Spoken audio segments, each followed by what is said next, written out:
Feliz sábado, ¿cómo están? Tarde pero seguro, feliz año nuevo, no los vi a ninguno de ustedes el 1 de enero.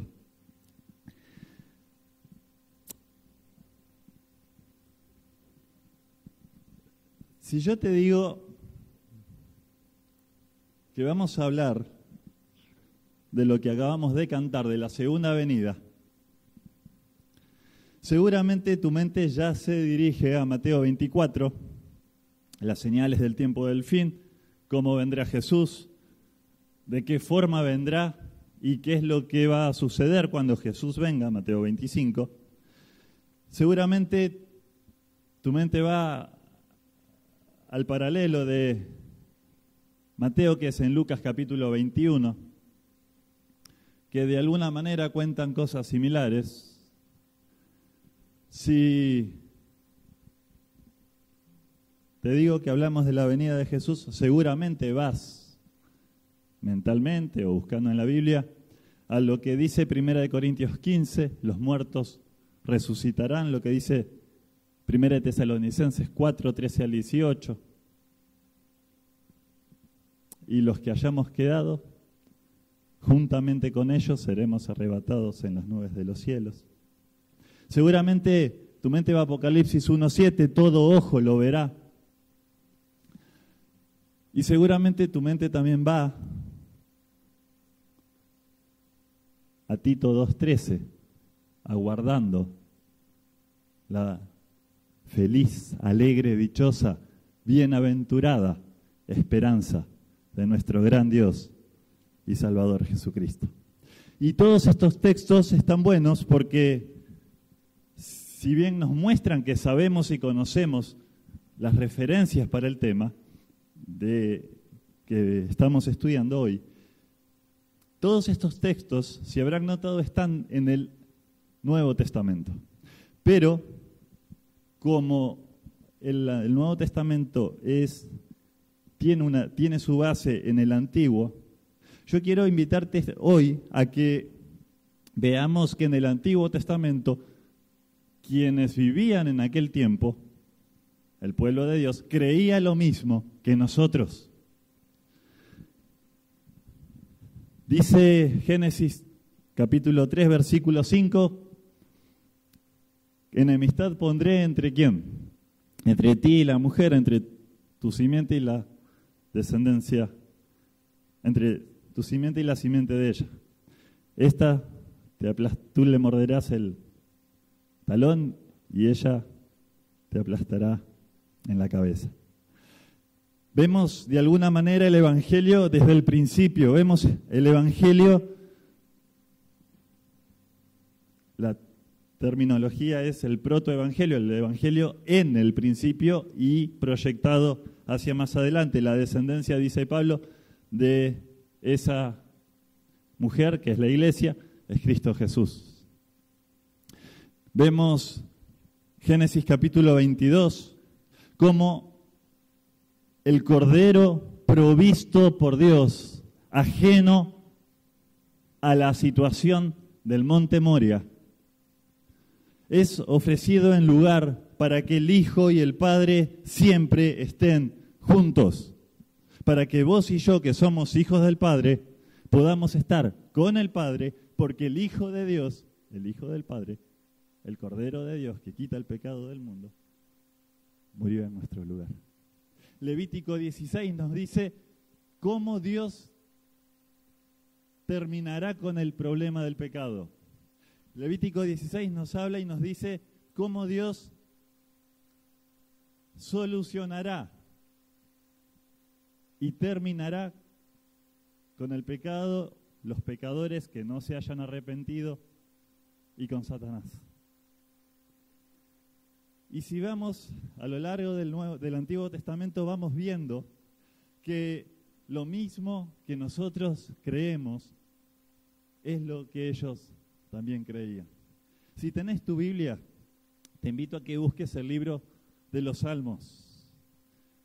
En el libro de los Salmos, tanto David y algunos otros como Asaf y demás, elegidos por Dios, inspirados por Dios, para que dejar por escrito rimas, prosas, poesía, que alaban a Dios, para que el pueblo en los cultos de adoración en el templo pueda alabar a Dios. Y allí en los salmos el rey David y los demás cantores que tenía el pueblo muestran un marcado contraste entre los hombres que pisotean la ley de Dios, entre los hombres que viven como si Dios no existiera, y aquellos que a pesar de sus errores y grandes pecados se arrepintieron y Dios los perdonó y Dios los pudo utilizar. Y ahí está lo que le pasó al rey David, Salmo 51, Salmo 32, después de haber dado muerte al esposo de Betsabé y haberse quedado con ella. Crea en mí, oh Dios, un corazón limpio y renueva tu espíritu recto dentro de mí. Bienaventurado aquel cuya transgresión ha sido perdonada y cubierto su pecado. Pero yo quiero invitarte a otro texto de los que David escribió, de los salmos que David compuso, que es un texto más, pero bien personal, de la venida de Jesús, de aquello que ellos ya creían, aquello que en símbolos y fiestas anunciaban y por la fe en Cristo creían que iba a suceder. Yo quiero invitarte al Salmo capítulo 17. Salmo 17 nos dice y nos muestra ese contraste que hay entre los que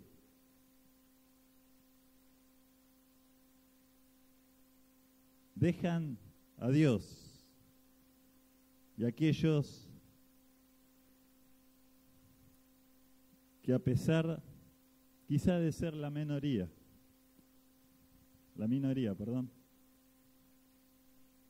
piden perdón a Dios, reciben el perdón de Dios, creen en su perdón y son perdonados.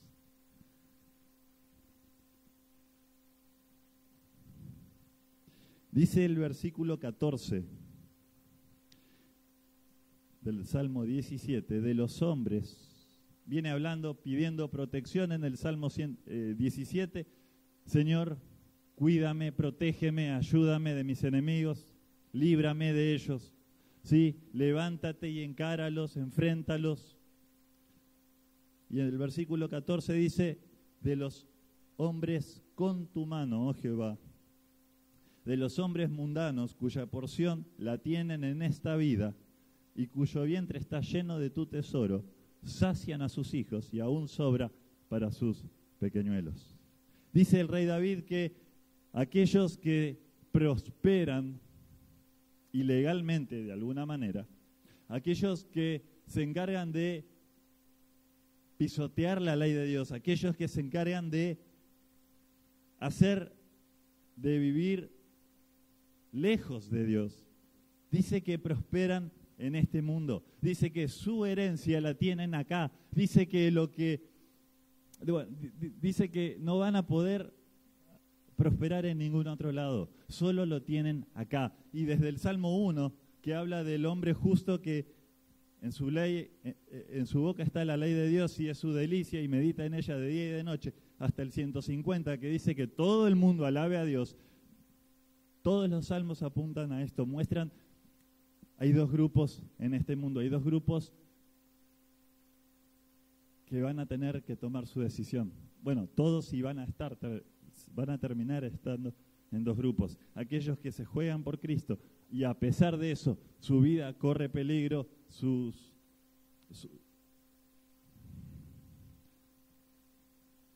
situación quizá no sea la mejor.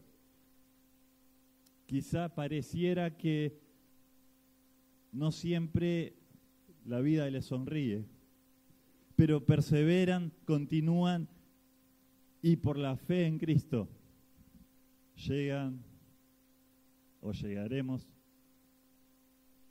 Ojalá podamos estar siempre y dentro de ese grupo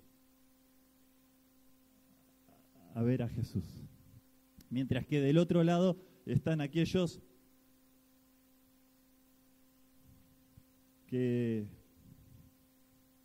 prefieren rechazarlo y hacer de su vida lo único que suponen, que creen, que imaginan que pueden hacer. Y dice, Señor, por favor, busco justicia. Jesús, Dios, en el Antiguo Testamento les dice, mía es la justicia. No se preocupen ustedes, yo me encargo. Y entonces, salmo tras salmo, David les dice, Señor, por favor, levántate. Muestra tu favor por mí, por tu pueblo, por tu iglesia. Señor, levántate y encáralos, extermínalos, bórralos. Señor, por favor, trabaja en nosotros, devuélvenos tu espíritu. Permítenos llegar a ser lo que tú esperas que seamos. Es un pedido de protección, un pedido de clamor, un pedido de una persona que se da cuenta que necesita de Jesús para seguir adelante. Y el Salmo 18 empieza diciendo, el título del Salmo 18 en mi Biblia dice, acción de gracias por parte de David. Cuando tenemos un culto de acción de gracias, generalmente, ¿qué hacemos? Agradecemos. Agradecemos a Dios por lo que Dios ha hecho. Y en el Salmo 17, David pide a Dios, Señor, protégeme, Señor, ayúdame, Señor, ampárame, líbrame de mis enemigos. En el Salmo 18, David empieza diciendo, el subtítulo dice que lo libró de sus enemigos y de Saúl. Señor, gracias. Gracias por librarme gracias por responder mi oración. Y el Salmo 18 nos muestra cómo fue que Dios libró a David. Y entonces dice, te alabo, Señor, oh Jehová, fortaleza mía, versículo 2, Jehová, roca mía y castillo mío, mi libertador, Dios mío, fortaleza, en él confiaré, mi escudo y la fuerza de mi salvación, mi alto refugio. Y lo compara a Dios como esa ciudad fortificada, ese castillo en medio de la roca que hay que escalar para llegar a ella, que no es así nomás, ni es fácil derribarlo. Y la roca es la misma roca que dice Deuteronomio 32:4, Moisés hablando de Jesús, Él es la roca, sus obras son perfectas, todos sus caminos son justos.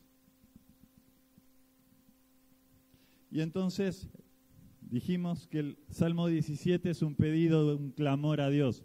¿Cuándo fue la última vez que clamaste a Dios? ¿Qué le pediste a Dios?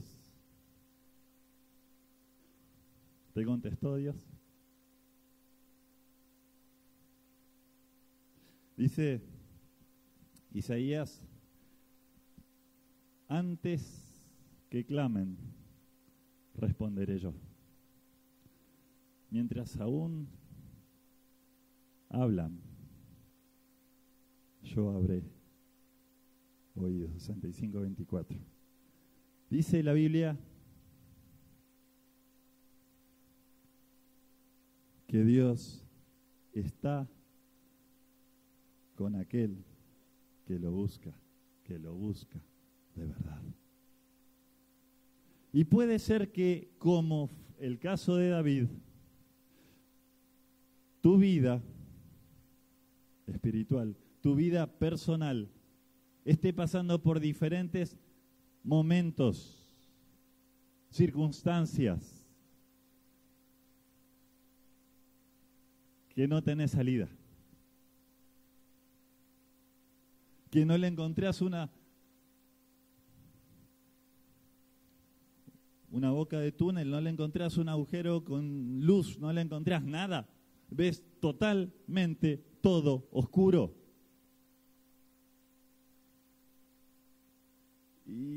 se complica cuando no ves una solución, se complica cuando no ves una luz, se complica cuando no sabes qué hacer en medio de la nada.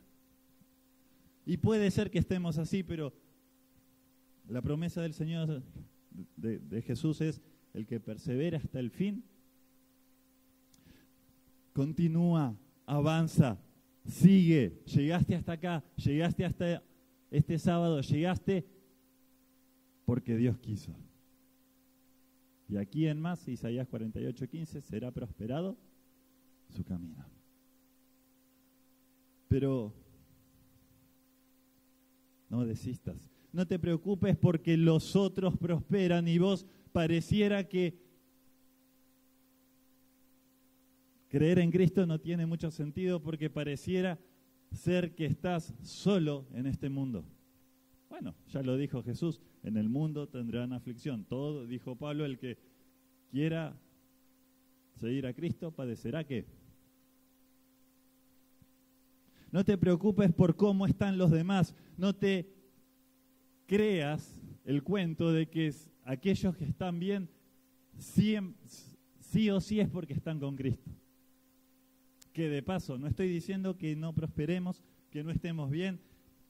Tercera de Juan, versículo 2, dice Juan, hablándole a Gallo, deseo que seas prosperado en todas las cosas, así como prospera tu alma, prosperas espiritualmente. Y está bueno prosperar, pero dice que los impíos también prosperan y por lo visto prosperan más rápido y tienen más cosas que nosotros, de alguna manera, o material o económica. Y dice que los impíos prosperan, pero dice David en el Salmo 17:14 que los que prosperan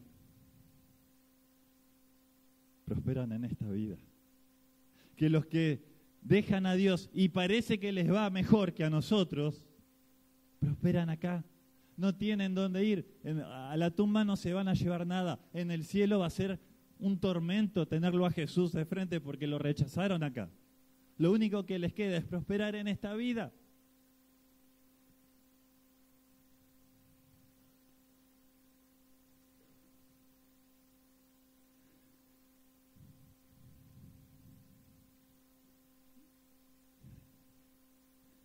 Pero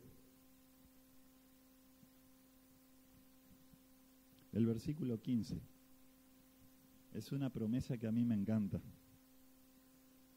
Y era la esperanza, el anhelo que tenía David. Pide por protección,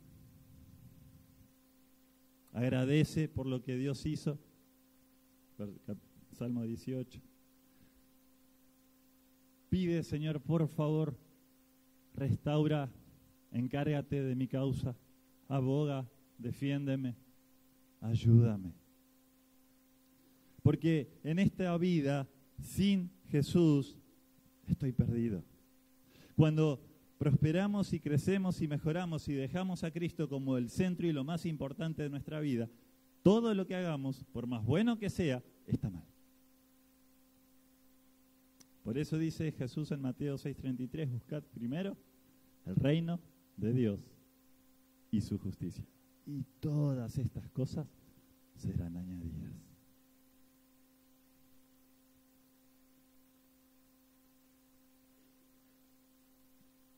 Señor, ellos prosperan, tienen para sus hijos y les alcanza para sus pequeñuelos.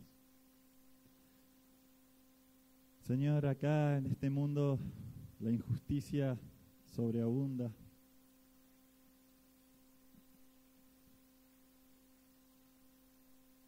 Y sin Jesús estamos perdidos.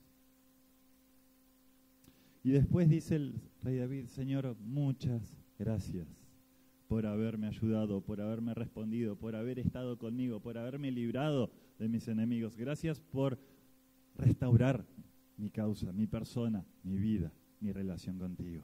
Gracias. ¿Hace cuánto tiempo que no agradeces a Dios por lo que Él ha hecho por ti?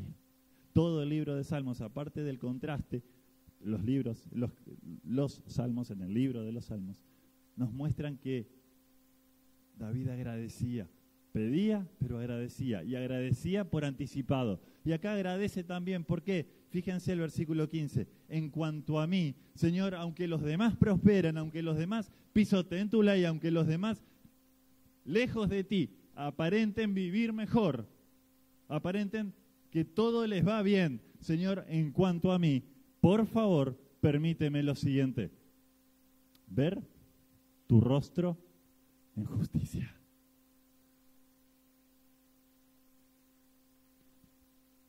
¿Cuál es tu meta final para tu vida?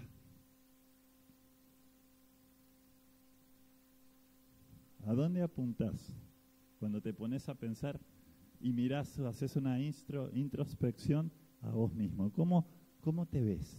¿Dónde te ves al final de tu vida? Sí, en el cielo. Bueno, ¿qué sentido tiene el cielo si Cristo no está en el cielo? ¿Qué sentido tiene vivir para siempre si voy a seguir viviendo como lo que dice David de los otros hombres, de los hombres mundanos, lo llama? ¿Qué sentido tiene vivir lejos de Jesús? ¿Qué sentido tiene seguir haciendo mis planes cuando Dios quiere hacer sus planes en mi vida y esos son los que Dios va a bendecir? ¿Qué sentido tiene seguir intentando y chocándome contra la pared, intentando salir adelante si Cristo no está en el lugar que debe estar en mi vida? Señor, tienen su porción en esta vida, pero en cuanto a mí, si bien es un pedido que se aferra a las promesas de Dios, es una promesa para nosotros.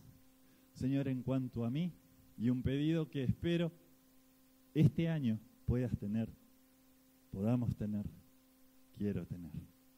En cuanto a mí, veré tu rostro en justicia. Es un pedido que empieza en el presente, pero que termina en el futuro.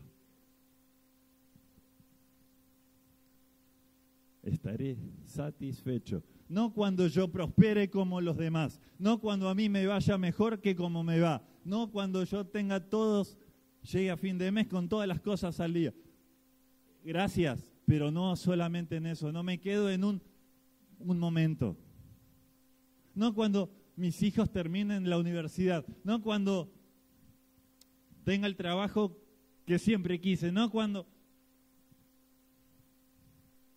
No es malo, pero son momentos. Y la vida está hecha de momentos, y donde te quedes en un momento y vas a seguir buscando otro más, y Dios te propone la eternidad y dice el rey David: en cuanto a mí, veré tu rostro en justicia, veré tu rostro. Éxodo capítulo 33, dice que Moisés le pidió ver a Jehová, a Jesús, a Dios, su rostro. Y Jesús le dijo: mira, yo voy a pasar delante de ti en la peña donde tú estás, pero voy a cubrir mi rostro y solo verás mi espalda, porque no hay hombre que mire a Dios y viva.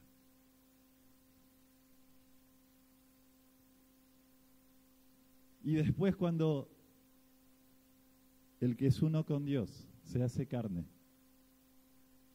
en el capítulo 14, versículo 6, Juan declara en su evangelio: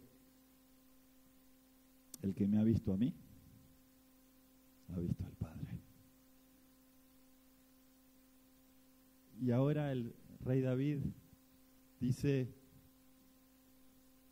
veré tu rostro en justicia. Quedaré satisfecho recién allí, cuando yo despierte, ¿a qué? A tu semejanza.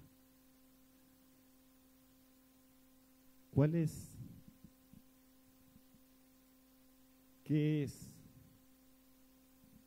lo que te motiva a seguir adelante? ¿Cuál es tu meta para este año? ¿Cuál es tu meta para tu vida? ¿Cuál es tu meta de acá en adelante? O entre tus metas, que espero ya hayas, te hayas sentado a principio de año y hayas escrito allí. Algunas las alcanzamos, otras no. ¿Es esta una de ellas? Veré tu rostro en justicia. Quedaré satisfecho cuando, y no antes, no menos, no otra cosa, despierte a tu semejanza. Dice que veremos su rostro en justicia. ¿Qué justicia? ¿Gracias a quién? A Cristo Jesús. No porque yo tengo un mérito, yo tengo mi propia justicia, yo tengo algo que me permita a mí mismo, por mí mismo, verlo a Jesús, verlo a Dios. Isaías 64:6 dice, todas nuestras justicias son ¿qué? Trapos de inmundicia. No tengo nada para presentarme delante de Dios, sino entregarle mi voluntad, sino permitirle que Él empiece a obrar por medio del Espíritu Santo en mi vida. Veré tu rostro en justicia por tus méritos, no por los míos. Dice la Biblia, Isaías 53:5,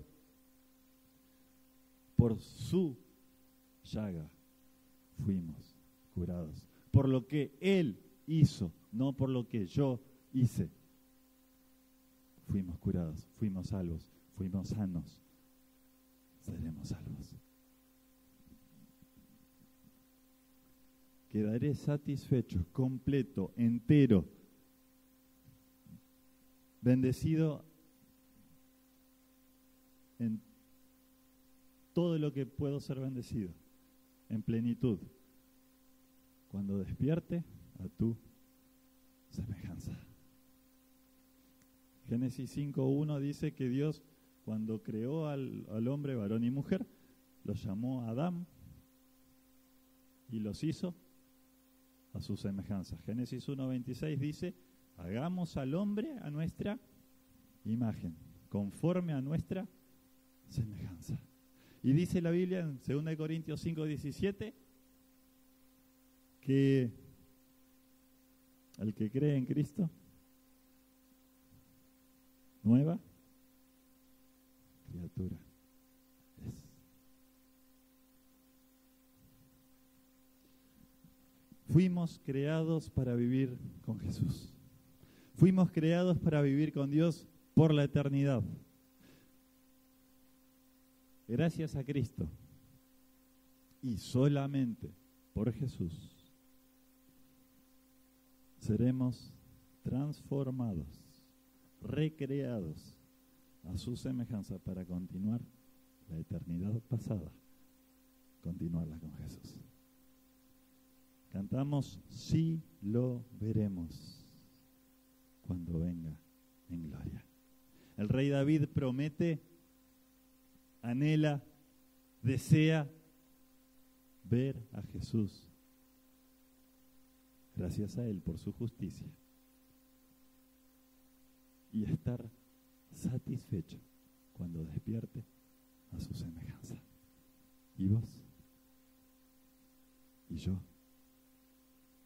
¿Y nosotros?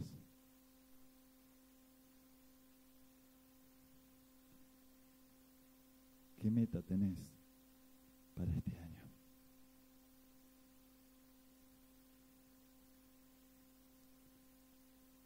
No te preocupes por lo que hacen otros.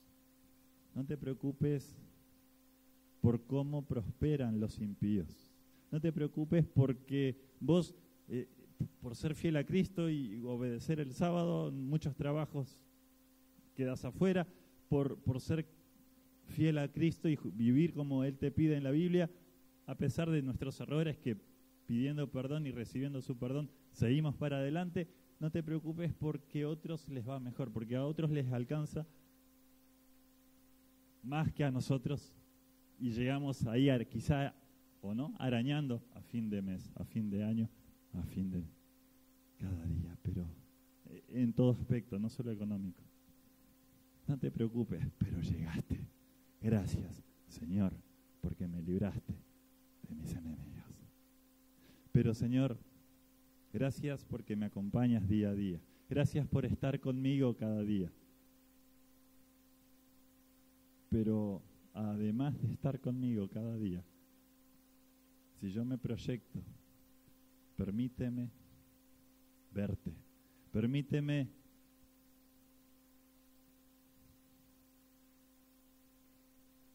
verte como dice, como pidió Bartimeo cuando le dijo al Señor, ¿qué quieres que haga? Pero Señor, ¿acaso no te das cuenta que qué quiero que hagas? ¿Acaso no te das cuenta que yo necesito ver? Y lo primero que fue verlo a Él. Yo necesito verte a ti. Yo quiero verte cada día. Yo quiero prepararme viéndote cada día para poder verte y no pedirle a las peñas que caigan sobre mí, verte en justicia, quedar satisfecho cuando despierte a tu semejanza. Yo quiero verlo a Jesús. ¿Y vos?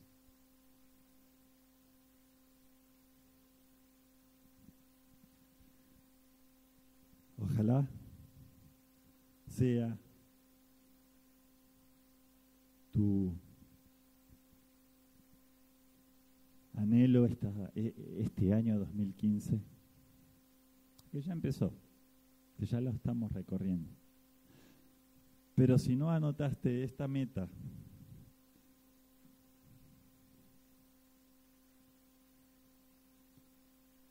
te invito a que la anotes en tu listado para este año. Y si lo anotaste, no te olvides de esta meta. En cuanto a mí, veré tu rostro en justicia. Dice Isaías 33:17, mis ojos, tus ojos, verán al Rey en su hermosura. Y si ese no es el final de la segunda venida, verlo a Jesús, ¿para qué nos estamos preparando? ¿Para que no nos agarren las plagas?